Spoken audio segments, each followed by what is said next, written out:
आमे गोटाए सकारात्मक दृष्टि देखा एवं मनुस्मृतिर जो कि गोटे विभेद सृष्टि होती दंगा सृष्टि हबार अवस्था मनुस्मृति को आम ग्रहण करूना से विषय में आलोकपात करवा।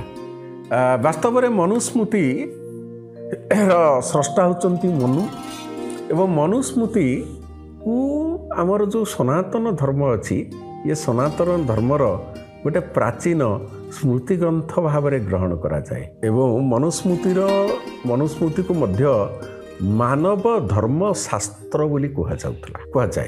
मनुष्यर आचरण कौन हवा दरकार समाजर रचना केमिति हेबा दरकार मनुस्मृतिर एइटा होची मुख्य आधार। मनुष्यर आचरण कौन हबो समाजर रचना केमिति हेबा दरकार सेइथ पई कि एहाकू गोटे मानव धर्मशास्त्र बोली कहुए। तो द्वंद्व